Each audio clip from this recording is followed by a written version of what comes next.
ഇപ്പൊ നിങ്ങളോട് ഞാൻ പറയുകയാണ്, നട്ടെല്ല് തളർന്നു പോയ ഒരാളുടെ അവസ്ഥ എന്താന്ന് ചോദിച്ചാൽ നിങ്ങൾ പറയാം അത് ഭയങ്കര വേദനയായിരിക്കും. അതേസമയം തളർന്നു പോയ ഒരാളോട് ചോദിച്ചാൽ അയാൾ പറയും അബുദാബിയിൽ വെച്ച് സംഭവിച്ച അത്യാഹിതത്തിൽ അവിടെ ചികിത്സിക്കുവാൻ ഒരുപാട് പണം ആവശ്യമുള്ളത് കൊണ്ട് നാട്ടിലേക്ക് ചികിത്സയ്ക്ക് കൊണ്ടുവരും. 125 കിലോ ഭാരം ശരീരത്തിനുള്ള ചെറുപ്പക്കാരൻ. നട്ടെല്ലിന്റെ കക്ഷേരുക്കൾ പുറത്തേക്ക് ഡിവൈഡ് ചെയ്ത് തള്ളിപ്പോയി. വൈദ്യശാസ്ത്രം വിധി എഴുതി. വെയിറ്റിട്ട് കിടക്കാൻ പോലും പറ്റില്ലാത്ത സ്ഥിതിയിൽ വൈദ്യശാസ്ത്രം വിധി എഴുതി, നീ ജീവിതകാലത്ത് നട്ടെല്ലിന്റെ ഈ അരയിടുപ്പിന്റെ മേളിലേക്ക് ശരീരം ഉയർത്തി എഴുന്നേറ്റ് നിൽക്കുകയില്ല.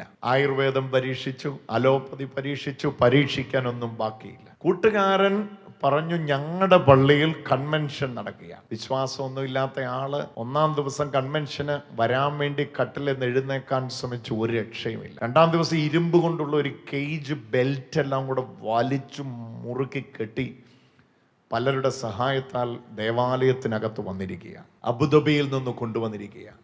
എന്ത് ചെയ്യണമെന്നറിയില്ല. തനിക്ക് വിശ്വാസമില്ല. എന്നാൽ വിളിച്ച സന്തോഷ് എന്ന് പേരുള്ള ഒരു സ്നേഹിതന്റെ വിശ്വാസം മുതൽക്കൂട്ടായിട്ട് എടുക്കുക. കൊണ്ടുവന്നിരിക്കുകയാണ് കൊല്ലത്ത് ദേവാലയത്തിനകത്ത്. ശുശ്രൂഷ ഇവിടെ നടക്കപ്പെടുമ്പോൾ, വചനത്തിന്റെ ശക്തി ഇറങ്ങി വരുമ്പോൾ, പരിശുദ്ധാത്മാവ് വിളിച്ചു പറഞ്ഞു, 6 സ്ഥലങ്ങളിൽ പൊട്ടിയ നട്ടെല്ലിനെ കർത്താവ് ചേർത്ത് വെക്കുകയാണ്. ആരോടോ പറഞ്ഞതാ, ആരോടാന്നൊന്നും വ്യക്തതയില്ലാതെ പറഞ്ഞ ഒരു സന്ദേശം ആ ദേവാലയത്തിനകത്തിങ്ങനെ കിടന്ന് ഓടുന്ന സമയത്ത് ഒരു ചെറുപ്പക്കാരൻ ആ വചനത്തെ ഇങ്ങനെ അങ്ങ് സ്വീകരിച്ചു. അവന് വിശ്വാസമില്ല, അവന്റെ കൂട്ടുകാരൻ പറഞ്ഞു വിട്ടതാ. പക്ഷേ അവിശ്വാസം അന്ധതയാണെങ്കിൽ വിശ്വാസം തുറവിയാണ്, കാഴ്ചയാണ്. ഇന്ന് രാവിലെ ഞാൻ ഡിവൈൻ ധ്യാന കേന്ദ്രത്തിലേക്ക് വന്നപ്പം ആ തടിമാടൻ ചെറുപ്പക്കാരൻ എന്നെ വഴി പിടിച്ചു നിർത്തി ചോദിച്ചു, എന്നെ മനസ്സിലായോ? ഞാൻ പറഞ്ഞു, എനിക്ക് മനസ്സിലായില്ല. ഞാൻ എന്നും ഇങ്ങനെ ആൾക്കാരെ കാണുന്നതാ. ബ്രദറെ, കൊല്ലത്ത് വെച്ച് സംഭവിച്ച ആ സൗഖ്യത്തിന്റെ ആള് ഞാൻ ഡിവൈൻ ധ്യാന കേന്ദ്രത്തിൽ 4 ദിവസമായിട്ട് ധ്യാനിച്ചുകൊണ്ടിരിക്കുക. കൈ അടിച്ചൊന്ന് കർത്താവിന് ആരാധന.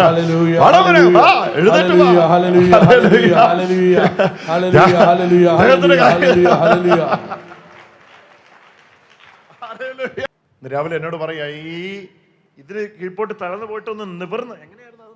ഞാൻ നട്ടല് ചരിഞ്ഞു പോയി. ഞാൻ 90-100 വയസ്സുള്ളവർ നടക്കുന്ന കണ്ടിട്ടുണ്ടോ? ഇങ്ങനെ ചരിഞ്ഞു പോയി.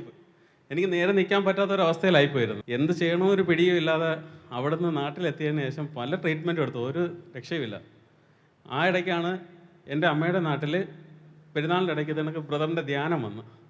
അത് 3 ദിവസമേ ബ്രദറിന് അവിടെ ധ്യാനമുള്ളൂ. ആദ്യത്തെ ദിവസം വരാനായിട്ട് ഞാൻ ഒരുങ്ങി. എനിക്ക് ഒട്ടും പറ്റുന്നില്ല. കാര്യം വെച്ചാൽ കിടക്കുന്ന എണ്ണീറ്റ് ഞാൻ വീണു പോയതാണ്.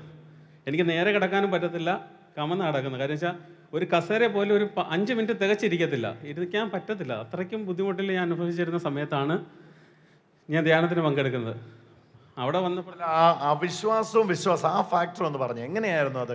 ആദ്യം എന്നോട് ഇന്ന് രാവിലെ എന്നോട് കാണാൻ പറഞ്ഞല്ലോ, എനിക്കിതിനോട് വലിയ വിശ്വാസമൊന്നുമില്ല. കാര്യം ദൈവത്തിൽ വിശ്വാസമുണ്ട്, പക്ഷേ ഇങ്ങനെ സൗഖ്യമാവുമോ എന്നുള്ളതൊന്നും എനിക്ക് വിശ്വാസമില്ല. പക്ഷേ എൻ്റെ വൈഫ് പറഞ്ഞ് എനിക്ക് വീഡിയോ കാണിച്ചു തന്നു. ഇതെനക്ക് സൈദ് ബ്രദറിൻ്റെ ധ്യാനത്തിൻ്റെ കാര്യങ്ങൾ പറഞ്ഞപ്പോഴത്തേന് പറഞ്ഞ് വീഡിയോയിൽ കാണിച്ചു തന്നു, ഇതെനക്ക് അത്ഭുതങ്ങൾ നടക്കുന്നുണ്ട്, അവരിടവകയിലൊക്കെ ഇതെനക്ക് ധ്യാനം നടന്ന് ഒരുപാട് പേര് സുഖപ്പെട്ടിട്ടുണ്ടെന്ന് പറഞ്ഞ്. അങ്ങനെ 2 പേരെയും ഫാമിലിയിൽ നിന്നും എല്ലാവരും പറഞ്ഞ്. അപ്പോൾ എനിക്കൊരാഗ്രഹം ഉണ്ടായി, എന്തായാലും ഒന്ന് പോയി കളയാൻ. എന്ത് നടക്കുമെന്ന് അറിയത്തില്ല, ഒരു വിശ്വാസം ഇല്ല. എന്നിട്ടും അങ്ങനെ ചെന്നിരുന്നപ്പോഴാണ് ബ്രദർ വിളിക്കുന്നത്. ഇതെനക്ക് വിളിച്ച് പറഞ്ഞ് നട്ടലിന് സുഖമില്ലാത്തവരെ കൈവെക്കാൻ പറഞ്ഞു. വയ്യാത്തതിൻ്റെ പേര്, എനിക്കൊന്ന് ഇരിക്കാനോ നിൽക്കാനോ വയ്യാത്തതിൻ്റെ പേര് ഞാൻ ബെൽറ്റ്, നമ്മുടെ നട്ടലിനിടുന്ന ബെൽറ്റ് ഇല്ലയോ, ബെൽറ്റ് നല്ല രീതിയിൽ വലിഞ്ഞ് മുറുക്കിയാണ് ഞാൻ വരുന്നത്. കാര്യം എനിക്ക് നിൽക്കാനും പറ്റത്തില്ല, ഇന്ന് ഇരിക്കാനും ഭയങ്കര ബുദ്ധിമുട്ട്. ഞാൻ കടിച്ചു പിടിച്ച് വേദന സഹിച്ച് നിൽക്കുകയാണ്. അങ്ങനെ അവിടെ ഇരുന്ന സമയത്താണ് ഇതെനക്ക് ബ്രദർ വിളിച്ച് പറയുന്നത്. പറയുമ്പോഴത്തേന് എനിക്കൊരു മടി. ഞാൻ നിങ്ങളെ കണക്ക് തന്നെ ഇതെനക്ക് ഒരുപാട് പേരിരിക്കുക, ഇടയ്ക്ക് ഇരുന്നിട്ട് എനിക്ക് കൈവെക്കാനായിട്ട് ഭയങ്കര മടി എന്ന് വെച്ചാൽ, ഒന്നാമത് ഞാനൊരു ചെറുപ്പക്കാരൻ, അതിൻ്റെ ഇടയിൽ നോക്കുമ്പോൾ തന്നെ എല്ലാവരെയും കൂടെ നിന്നിട്ട് കൈവെക്കാനായിട്ട് ഭയങ്കര ബുദ്ധിമുട്ടും മടിയുമായിരുന്നു. അപ്പം വൈഫ് പറഞ്ഞ് കൈവെക്ക്, നിങ്ങൾ തന്നെയാണ്. അപ്പോൾ ഞാൻ കൈവെക്കിയപ്പോൾ തന്നെ ബ്രദർ തിരിഞ്ഞു നോക്കിയത് തന്നെ. അപ്പോൾ പറഞ്ഞ് കൈവെക്കിരിഞ്ഞ് വരാൻ പറഞ്ഞു. എന്താണെന്നറിയാൻ വയ്യ, പെട്ടെന്ന് തന്നെ ഞാൻ എണ്ണീറ്റ് നടന്ന് ചെന്ന്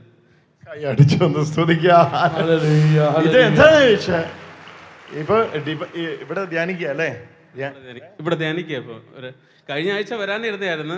കഴിഞ്ഞ ആഴ്ച വരാനായിട്ട് ഞാൻ ഞായറാഴ്ച ഞങ്ങൾ ഒരുങ്ങാനിരുന്നപ്പോഴത്തേന് എനിക്കൊരു ഫംഗ്ഷൻ ഉണ്ടായിരുന്നു. അപ്പോൾ അത് കഴിഞ്ഞിട്ട് തിങ്കളാഴ്ച ഈ ആഴ്ച ദൈവം ഒരുക്കിയത് അതിന് വേണ്ടി പറയട്ടെ, തിങ്കളാഴ്ച വരാമെന്ന് പറഞ്ഞ് രാവിലെ ഒരുങ്ങാനായിട്ടിരുന്നപ്പോൾ തന്നെ രാത്രി തൊട്ട് വയറ്റിന് സുഖമില്ലാതായി. അത് ഭയങ്കര ഒരു ബുദ്ധിമുട്ടായിരുന്നു എനിക്ക്. പിന്നെ ആ ആഴ്ച വരാൻ പറ്റാതായി.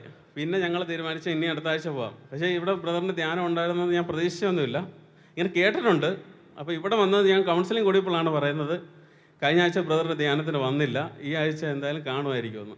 ഞാൻ പറഞ്ഞു ഇന്ന കണക്കൊരു അനുഭവം എനിക്കുണ്ട്, എനിക്കതിൽ കിട്ടിയ സൗഖ്യം എനിക്കൊന്ന് പറയണമെന്ന് പറഞ്ഞു. കാര്യം അന്ന് ആശുപത്രിയിൽ ഈ ധ്യാനത്തിന് പോകുന്നതിന് മുമ്പ് ഞാൻ എല്ലാ ട്രീറ്റ്മെൻറ്റും കഴിഞ്ഞ് കൊല്ലത്തൊരു പ്രൈവറ്റ് ആശുപത്രിയിൽ നിന്ന് തന്നെ നല്ലൊരു എമൗണ്ടിലൊക്കെ MRI സ്കാനിങ്ങും എല്ലാം ചെയ്തിട്ടും അവരെന്നോട് പറഞ്ഞത് ഇത് കണക്ക് ഡിസ്ക് പുറത്തോട്ട് തന്നെ നിൽക്കുകയാണ്, ഓപ്പറേഷൻ വേണമെന്നാണ് പറഞ്ഞത്. എന്നാൽ ഈ ധ്യാനം കൂടി കഴിഞ്ഞ് പിന്നീട് എനിക്ക് ആ വിശ്വാസം ഏറ്റെടുക്കാൻ അക്സെപ്റ്റ് ചെയ്യാൻ പറ്റിയിട്ടില്ല. കുറേ നാൾ ഞാൻ വീണ്ടും വൈഫിനോട് ചോദിക്കും, ഡേ ഒന്ന് നോക്കി എൻ്റെ നട്ടല് ചെറുതായിട്ട് പുറത്തോട്ടുണ്ടോ എന്നൊരു സംശയം, അവിടെ വളവുണ്ടോ തിരിവുണ്ടോ എന്നൊക്കെ ഞാൻ ചോദിക്കും. പക്ഷെ എന്നിട്ടും എനിക്ക് അക്സെപ്റ്റ് ചെയ്യാൻ പറ്റുന്നില്ല. അയാൾ പറയും ഇയാൾ വിശ്വസിക്കുമ്പോൾ എല്ലാം മാറിയത് ആ ഒരു ഇതിൽ ദൈവം തൊട്ടതല്ലേ, പിന്നെ എന്താണ് വിശ്വസിക്കാതെ? എന്നാലും എനിക്കൊരു വിശ്വാസം പോരാ. എന്നിട്ടും ഞാൻ ഇങ്ങനെ കുറേ ഇതിങ്ങനെ ബൾജ് ചെയ്ത് പുറത്തേക്ക് നിൽക്കും. സാധാരണ അവസ്ഥയല്ലത്. നമ്മൾ വിചാരിക്കും നട്ടിൽ ഇങ്ങനെ നിൽക്കുന്നതാണ്. ഇതിങ്ങനെ പുറത്തേക്ക് തള്ളിയിട്ട് ഇങ്ങനെ ഇയാൾക്ക് ഇവിടെ തൊടുമ്പോൾ അറിയാൻ പറ്റും സൈഡിലേക്ക് ഇങ്ങനെ സ്കോളിയോസിസ് എന്ന് പറയും, നട്ടിൽ വളഞ്ഞിട്ട് ഇങ്ങനെ സൈഡിലേക്ക് പോകുന്ന അവസ്ഥ. അങ്ങനെയാണ് ബോഡി കംപ്ലീറ്റ് ഇതായി പോയത്. ഇത് എന്താ ഇതെന്താ അറിയാം, അവിശ്വാസം അന്ധതയാണെങ്കിൽ വിശ്വാസം കാഴ്ചയാണ്.